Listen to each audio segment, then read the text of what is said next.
Good afternoon. My name is Adrian Dix. I'm BC's Minister of Health. To my right is Dr. Bonnie Henry, BC's Provincial Health Officer. This is today's COVID-19 briefing from British Columbia. We're honored to be here on the territories of the Lekwungen-speaking people of the Songhees and the Esquimalt First Nations. Tomorrow there will be a written update at 3 o'clock that we'll be releasing. On Saturday, Dr. Henry will be providing a briefing here at noon. And on Monday at 1:30, there will be a regular briefing, which will include an update of some of the modeling from Dr. Henry. And with that, I'd like to introduce Dr. Bonnie Henry. Thank you, and good afternoon. So for today, April 30th, the last day of April, we have 25 new cases who tested positive in British Columbia, bringing our total to 2,112. That includes 815 people in the Vancouver Coastal Health Region, 961 people in the Fraser Health Region, 120 people on Vancouver Island Health Region, 170 people in the Interior Health Region, and 46 people in the Northern Health Region. We continue to have 24 active outbreaks in long-term care, assisted living, and 3 acute care units. We have no new long-term care facility outbreaks. We have a number of new cases, however, in long-term care, bringing our total to 256 residents and 153 staff who have been affected. And as we know, 12 of these outbreaks have been declared over. We have ongoing investigations in a number of community outbreaks, including 50 cases still at Superior Poultry and 42 at United Poultry, and that remains the same, although ongoing investigation and testing is happening. We have 120 cases now at the Mission Medium Security Correctional Facility, Federal Correctional Facility, so that's an additional 12 inmates who have been tested positive at that facility. And again, the investigation and the monitoring of everybody in that facility is ongoing. We know that there are many people who have already been exposed, and so we expect there may be more people who develop symptoms over the coming days and weeks. Of our cases today, 82 people are in hospital, and of those, 30 are now in critical care or ICU.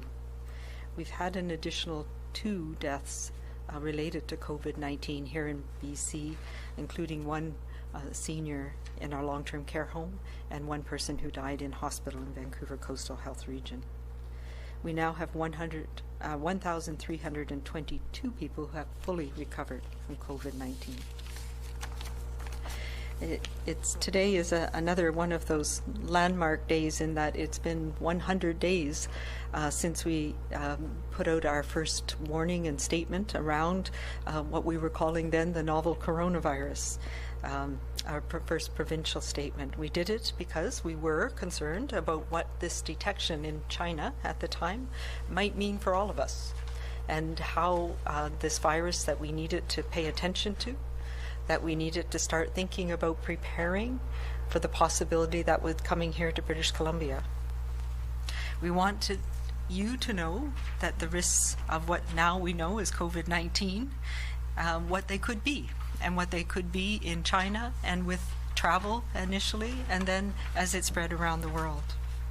We wanted to know that we remain committed to making sure that we do continue to provide the information that everybody in BC needs to continue to stay safe. In the last 100 days, we have all watched as the pandemic spread, first in China and then around the world, and affected us here in British Columbia and across Canada.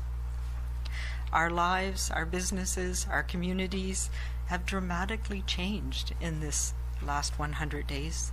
And yet one thing really has stayed the same, and that is the unwavering commitment of everybody here in British Columbia to work together and to keep our firewall strong, to do everything we can to protect our communities, our seniors and elders in particular, and our families across British Columbia. In the coming days, we're going to be sharing updates about our modeling. I'm going to be sharing more of the epidemiologic information about who's been affected and where. And this this modeling in particular continues to inform our thinking based on what we are seeing here in British Columbia, our pandemic, and it's what will help us move into this next phase. And the Premier will be speaking next week, as we've indicated, on our go-forward plan. And our goal is to continue to give you all of the information you need to keep safe as we move ahead. Right now, we need to stay strong and continue to bend our curve down. We all need to be champions of safe physical distancing, of hand washing, of staying connected at a distance to those who are at high risk and who may be alone, and those in our community. We need to support those around us to self-isolate when they are ill, to make sure that all of us take responsibility for ourselves and for our children to stay away from others if we are sick. We need to continue to be caring and compassionate to our friends, our neighbors, our community, and to show the appreciation for the countless British Columbians who are protecting us, whether they're healthcare workers, whether they're grocery workers, whether they're ensuring that we have food on our table. And we need to continue to do all of this by being kind and being calm and staying safe.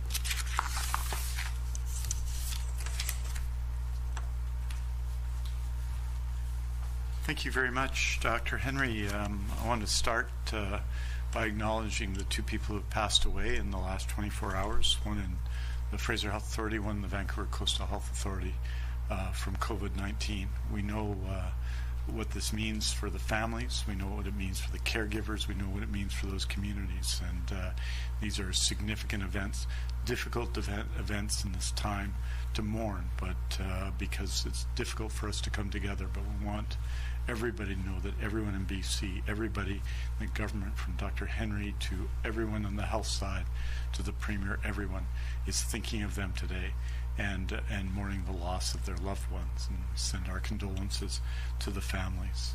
As Dr. Henry has said, we have a significant, we have 25 new cases of COVID-19 in BC. A significant portion of those increased number of cases at the Mission Federal Correctional Center in Mission, BC, and so those are significant events that continue to show an increase, an overall increase in the number of cases in the province. What's happened there and what's happened in the poultry industry in Vancouver and in Coquitlam is a warning to us of why we need to continue to be vigilant. There is a continuing trend that's positive in both critical care and in hospitals in BC. We have 82 people in hospital from COVID-19 in BC, 41 in Fraser Health, 4 in Interior Health, 5 on Vancouver Island, 3 in the Northern Health Authority, and 29 in Vancouver Coastal Health. That's 82. As you'll remember, the high in terms of hospitalization was 149 on April the 6th. Equally, we've seen a reduction in the number of people in critical care, 30 today. This is down from 44 a week ago and a high of 72 also at the beginning of April. There are 4,100 available hospital beds in BC. Our current level of utilization of the system is 63.2%, and of critical care units that have been set up in response to COVID-19 or are established already, we have 44.6% level of occupancy. I'll note again, and we've made this point consistently, that the healthcare system is available for people at this time, people who are struggling with other conditions than COVID-19. 4,481 visits yesterday to emergency rooms in BC, a number that continues to be higher than it was a couple of weeks ago when we hit a low of 2,995. But it should be said that on March 9th, just to put it in context, there were 6,559 cases, emergency room visits in the province. We're still below that, but people are returning, and we appreciate that. I wanted to speak about some of the some options that are available for people who are dealing with paying for prescription drugs at the moment. We'll talk about the Fair Pharmacare program. This information is available online both through our app and our online websites, and more information is available from HIBC, Health Insurance BC, who you can call toll-free at 1-800-663-7100. What it says and what this note says is that Fair Pharmacare, which almost all British Columbians are enrolled in, that Fair Pharmacare covers dispensing fees if you've met your deductible. In other words, if you've and we're early in the year, but if you've met your deductible, Fair Pharmacare pays $7 of your pharmacist dispensing fee, $10, and if you met your family maximum, it pays for all $10. So that's happening now, and Fair Pharmacare does cover dispensing fees. If you're registered for Fair Pharmacare, but you've had a loss of income, you've lost your job, you can request an income review to get your deductible adjusted, which is based on income. If you have lost income due to COVID-19 and are eligible for provincial or federal assistance programs, you can contact Health Insurance BC at the number I mentioned before. And finally, if you're struggling to pay your deductible, the monthly deductible payment option lets you pay your deductible in small payments each month through the year. This way, Fair Pharmacare covers 70% of your eligible costs right away. This is an option for people who know they will meet their deductible every year, which is the majority of seniors enrolled in the program, for example, and this gives them some assistance, especially with cash flow at this difficult time. So I again repeat the number. It's toll-free, 1-800-663-7100. I wanted to briefly update you on the single site proposal. This is a proposal in long-term care that will have people working in long-term care restricted to working at a single site. This is the result of successive medical health officer orders, where it was applied immediately to all sites where there was an outbreak, and then to a provincial health order in the beginning of April, at around April 9th. And I just wanted to let you know the progress and what we're doing with respect to that.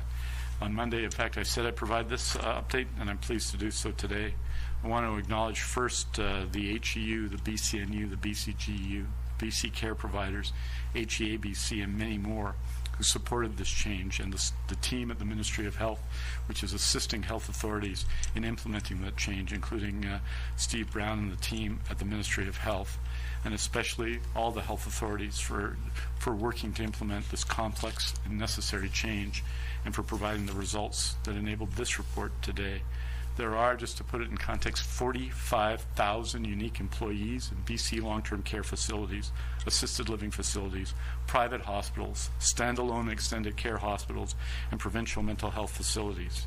Of those 45,000 employees, there are, or at least were, 7,350 employees who have jobs at multiple facilities. And the multiple facilities involved, there are in fact 545 facilities that host multiple facility employees. And here is where we are right now in dealing with this complex situation.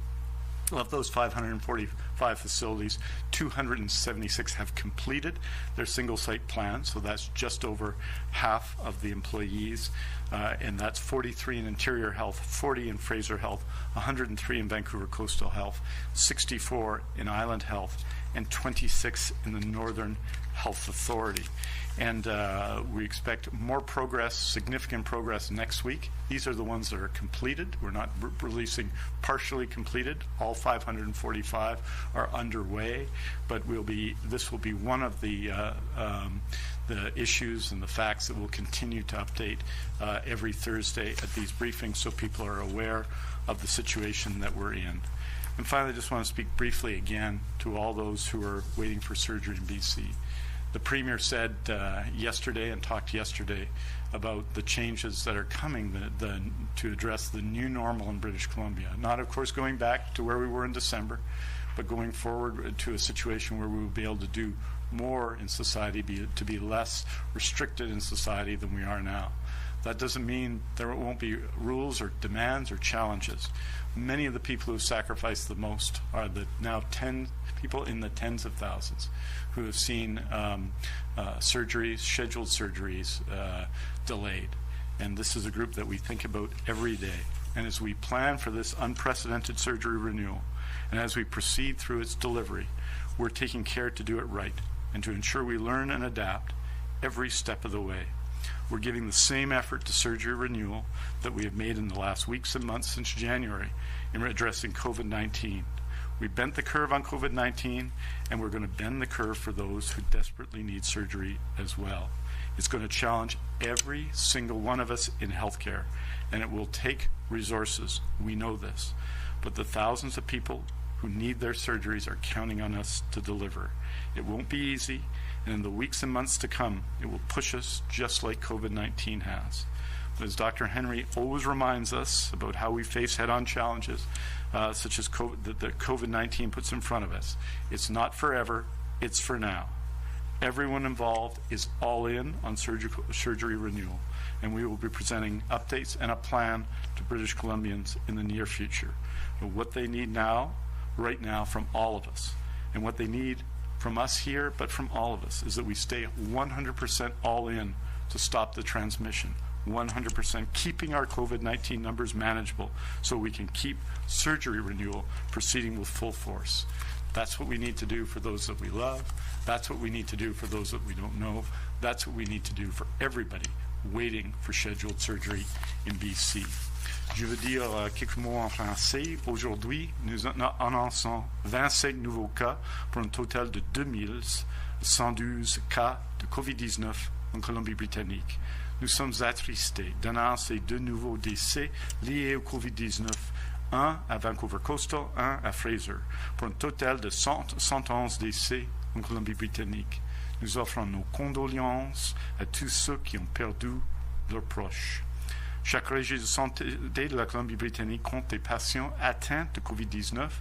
815 se trouvent à Vancouver Coastal, 961 à Fraser, 120 sur l'île de Vancouver, 170 dans l'intérieur et 46 au nord. Parmi l'ensemble des cas confirmés de COVID-19, 82 personnes sont actuellement hospitalisées, dont 30 en soins intensifs. Les autres personnes dont le test de dépistage a été positif sont en isolement à leur domicile. Thank you very much. Happy to take your questions. Thank you. As a reminder to everybody on the phone, please press star 1 to enter the queue. You will be limited to 1 question. I would also ask that you please unmute your phones. You will not be audible until I call your name. First question is from Vaughn Palmer, Vancouver Sun. Good afternoon, Dr. Henry. In your count of long-term care facility outbreaks today, you said there are 24, I believe, that are active and 12 where the outbreaks are over. With all the contact tracing you're doing, how many of those 36 outbreaks have been traced to staff moving between more than one facility, please? Yeah, very good question. It's sometimes very difficult to know because the first person who might be identified may not be the person who's moving. But we do know that a good proportion of them, so I don't have that exact number.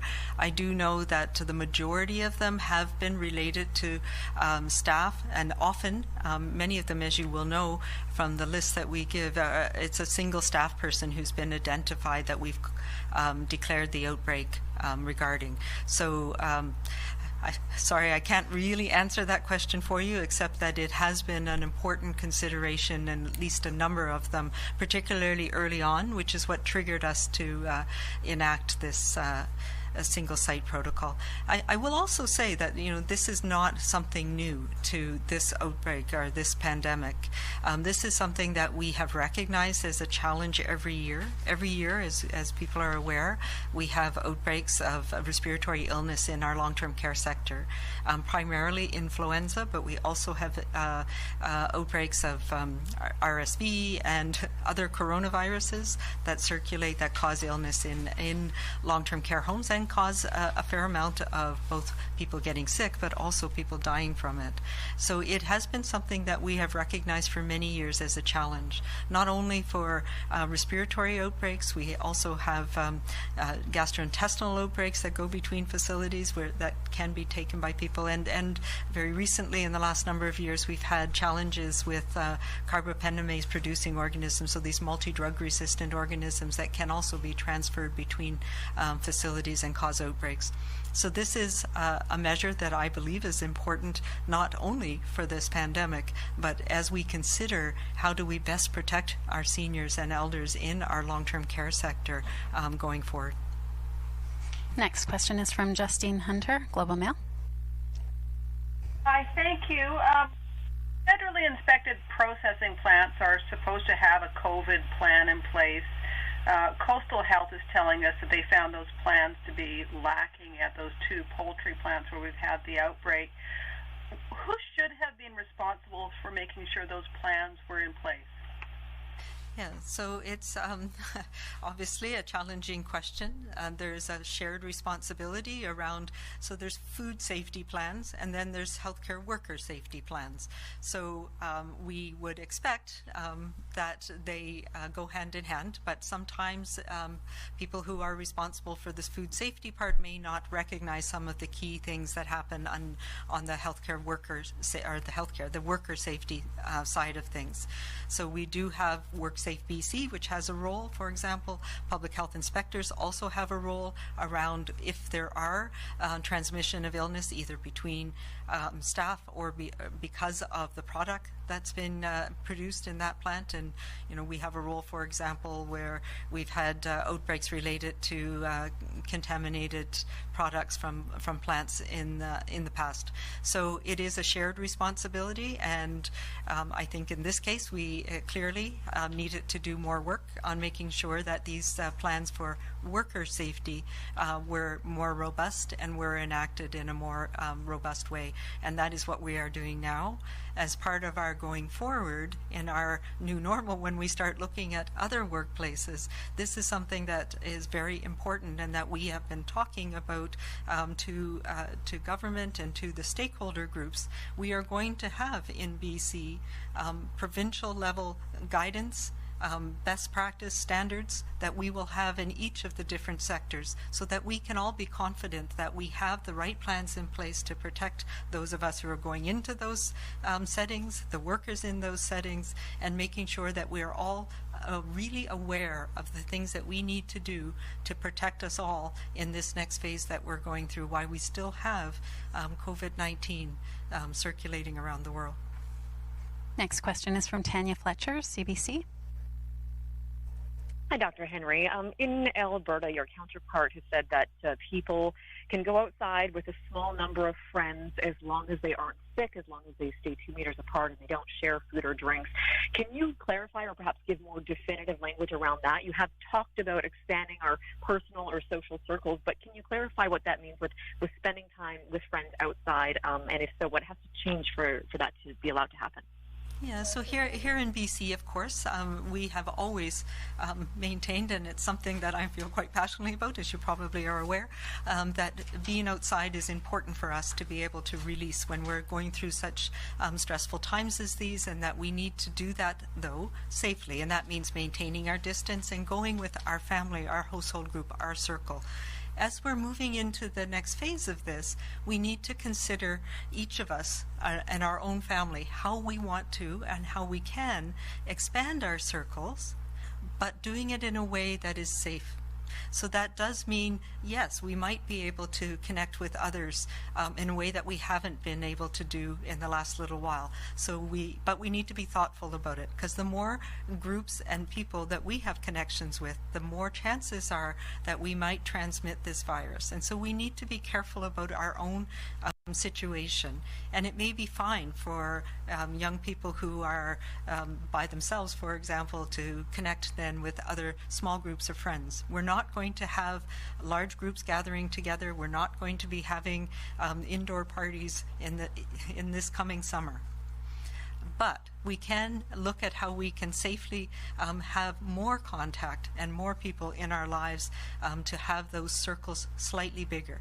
The challenge is going to be, how do we protect those people that need it most? So if there's somebody in my family that's going through cancer treatment, for example, I'm not going to expand my circle very much because I need to protect them. So if I'm going back to work, then I need to be careful about things like going outside and meeting with others. Even outside, we know that the safe distance is protects us. But we need to make sure that we are maintaining that, and so that we don't bring somebody home, something home that might affect somebody who's more vulnerable. And I've said this before, it's going to be a challenge for us. We need to be very thoughtful about it. If we are going back to work in our workplace, we're going to increase our connections in our workplace. And it may be that we have our children are going to stay with the grandparents. So we need to be cautious then, because we've now increased our circle that might affect people who are elder in our community. So we need to be careful, and they may not then go and spend time with other friends, because then you have those connections again that might lead to bringing that home to your family and people who might be most severely affected. So I know it sounds complicated, and I'm thinking about ways of trying to articulate that in a way that is a bit more understandable. But really, it is about thinking about how we, as social beings, expand our circles slightly, but not to where we were before, and make sure that we continue with the basics. And we are very aware of the vulnerabilities of people who are in our circle. So it includes continuing to wash our hands regularly, continuing to maintain our safe distance, and particularly when we're at work, when we're in going shopping in the grocery store, making sure that absolutely we stay away from others. If we're sick ourselves, or if our children are sick, that we stay home, that we don't go out, even outside, and connect with others. And we'll be talking more about this, and I'll try and find some way of making it a little bit more understandable. But I think the idea is really we want to increase our social connections in a safe way for the coming time. Keith Baldry, Global News. Hi, thanks for this, for both of you. Question about casinos, which are a major source of revenue for municipalities and nonprofits. They're one of the few businesses that have actually been closed by a public health order.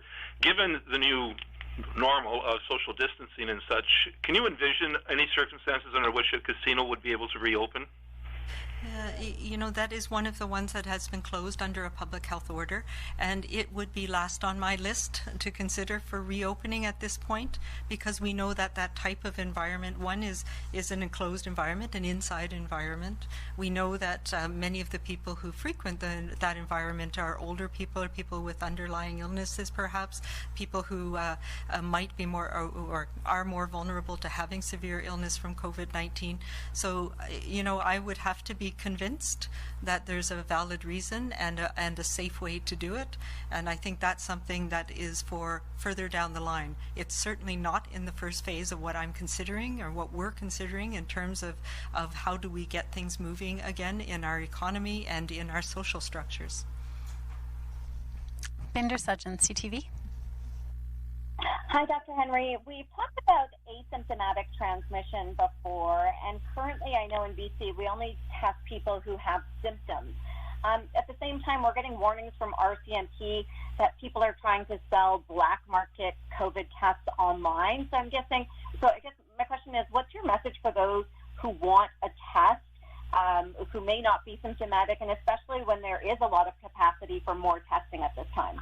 Yeah, so in general in the population, yes, if anybody has any symptoms, and we're being quite free with that, so it doesn't have to be cough and fever.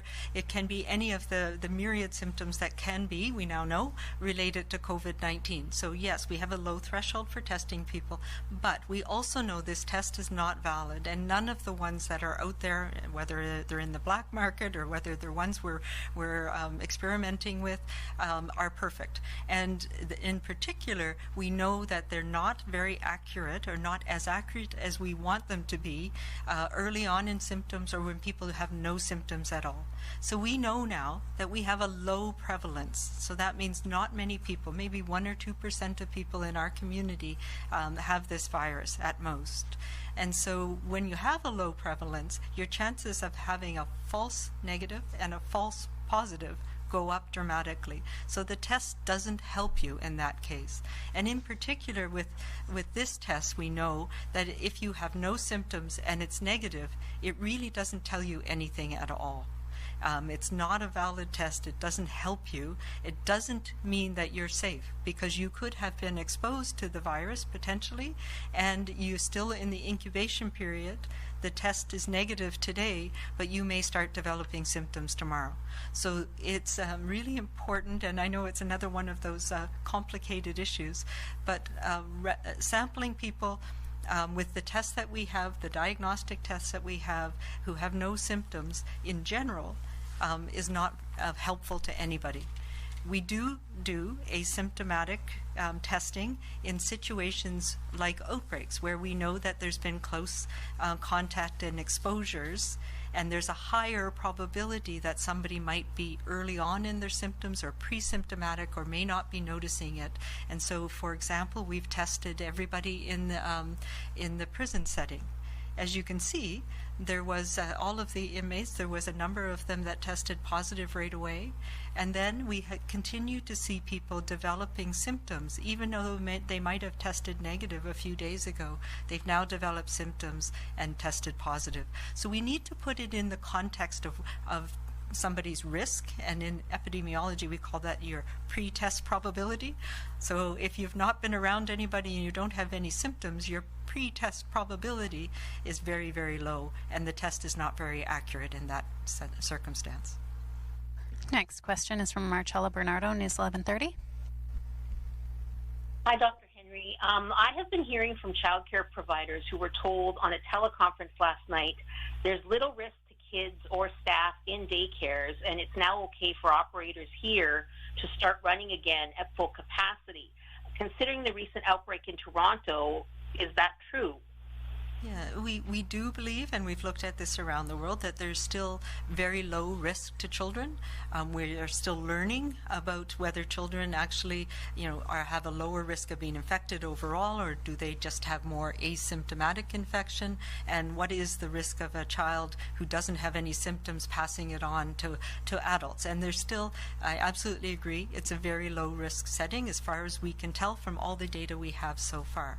Having said that, we have never completely closed childcare facilities, because we know it's an important part of the essential service to support people who need to go to work.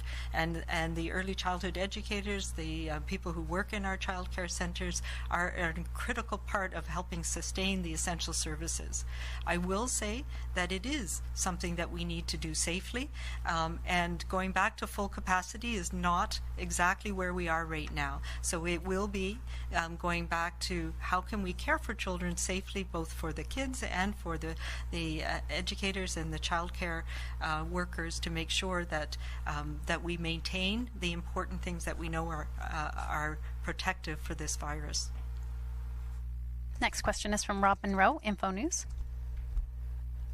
Hi, Dr. Henry. I want to talk to you about the temporary foreign workers.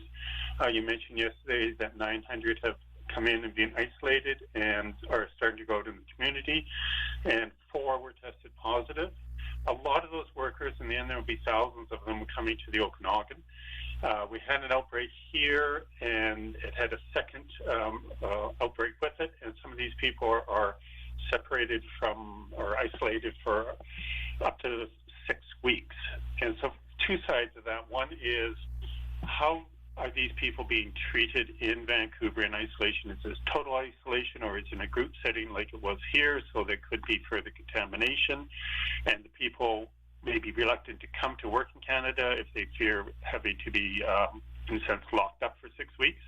And on the other hand, are they all tested before they leave to make sure that when they come to places like the Okanagan, that we can be confident that they're not bringing COVID with them?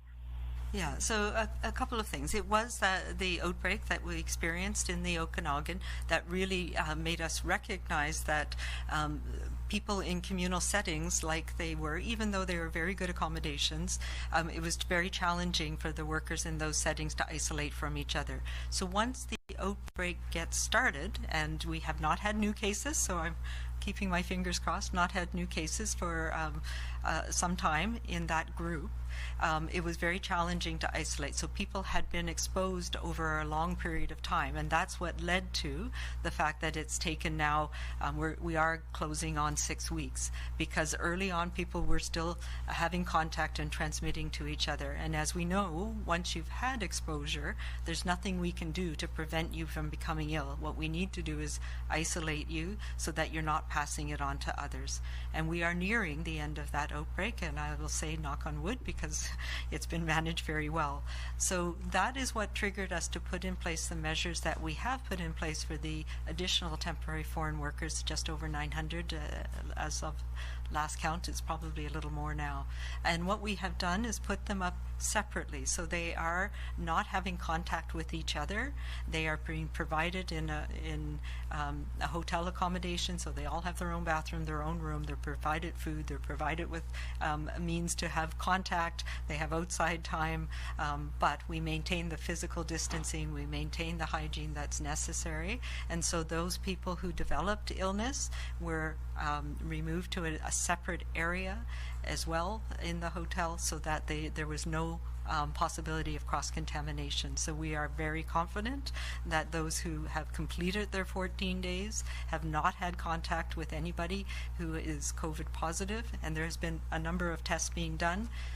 So there's been a number of workers already who are now moved on to the farms that they're working on.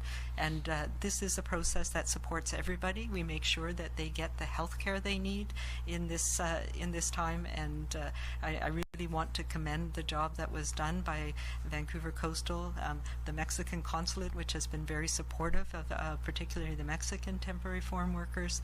And this is the process that keeps us all safe. It keeps them safe. It keeps our communities safe.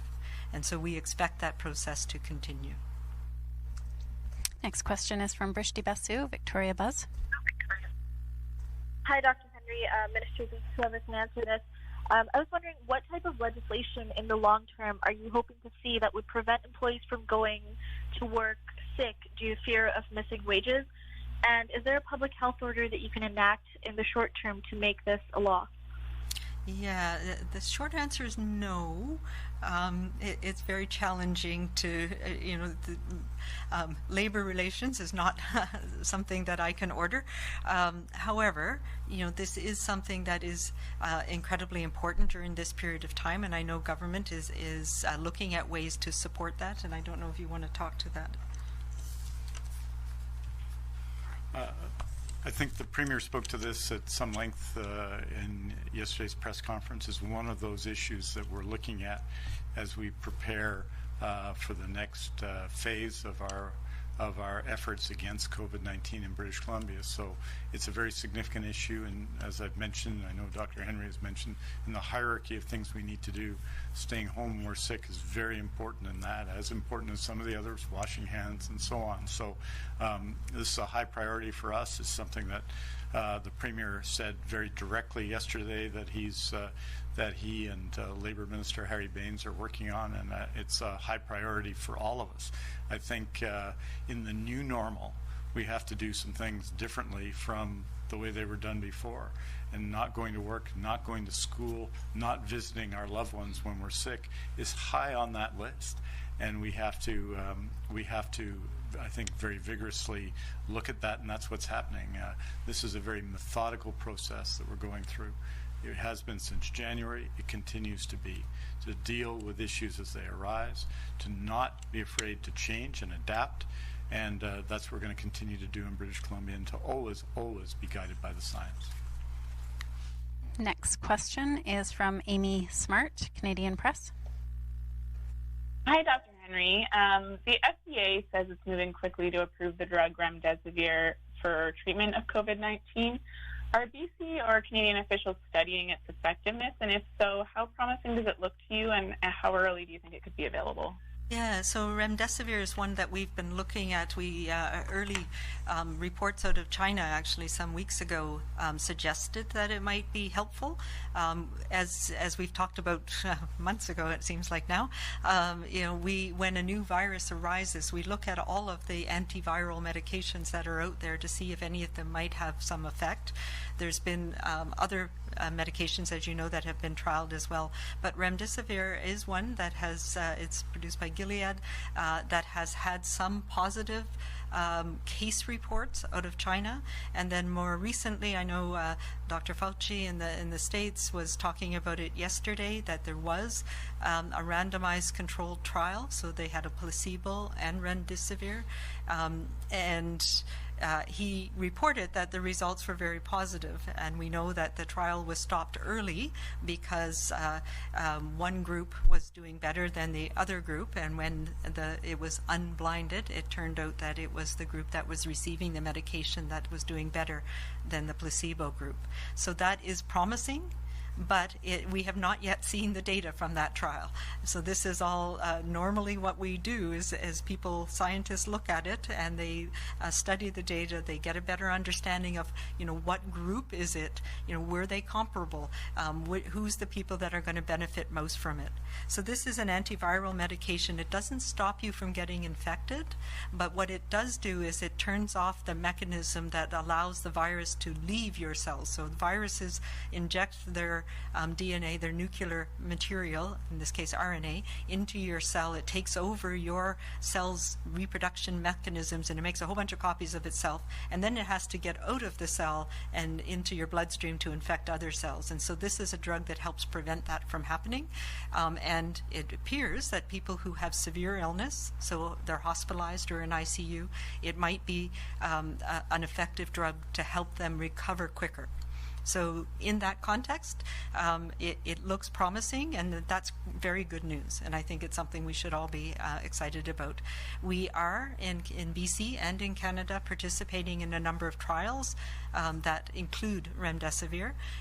We need to continue the randomized controlled trials to have a better understanding of exactly how it works, how much, and who it's going to work best for. And we will be continue to participate in those, and we'll be looking at how we can increase that participation. So I think it's a very positive thing, but with cautious optimism because we don't yet know all the details. We have time for a couple more questions. We have Shrishti Gangdev, CKNW. Hi there. I just have another question about the outbreak at Mission Institution. That increase of 12 cases today is almost half of our total case count increase for today. And the institution has been on lockdown for almost a month now. And I'm just wondering why, in that circumstance, you think that with limited interaction, I guess, between inmates, the number of cases is still likely to increase. Yeah, because we know that the incubation period for this virus is quite long. So there are people who were exposed up to 2 weeks ago who are starting to become ill. And in the institution itself, it's very challenging to have complete isolation of people. And it can also be very punitive in that type of a situation. So we do know that there have been exposures, unintentional, obviously, and there are a lot of infection prevention and control measures that have been put in place, but they have been within the last 2 weeks. So we are still in that incubation period where we would see more people becoming ill.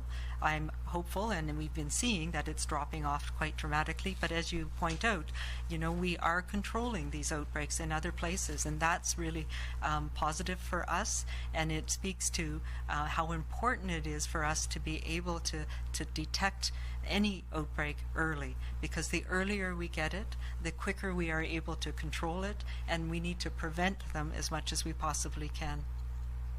Before we go to our last question, just a reminder for any reporters that didn't get to ask a question today, there will be a statement released later this afternoon. For recommendations on protecting families and communities from COVID-19, visit bccdc.ca. For non-medical questions about the province's COVID-19 response, visit gov.bc.ca/COVID-19. And for a full listing of the Provincial Health Officer's orders, visit gov.bc.ca/PHO guidance. Last question is from Dominique Levesque, CBC Radio Canada. Hi, I'd like to ask the question in English first and have an answer in French after. I was wondering if there were any guidelines for sharing businesses like car sharing or Airbnb, and also circular economy concepts like distributing food or buying and selling secondhand items or just sharing items. Question. The basic guidance that we have around hygiene and spacing and distancing, but we have not yet, that I'm aware, have specific guidance for those things. But when we approach each of the sectors, those are the types of things that we'll be looking for. We'll provide the basics, and we'll be looking for them to provide us with their plans of how it can be done safely, and then we'll work together on making sure that we have that in a standard that can be used by everybody in that industry. En français, je vais essayer de suivre cela, qu'il y a pas maintenant une direction générale envers ces industries-là. Or, les directions générales s'appliquent, bien entendu.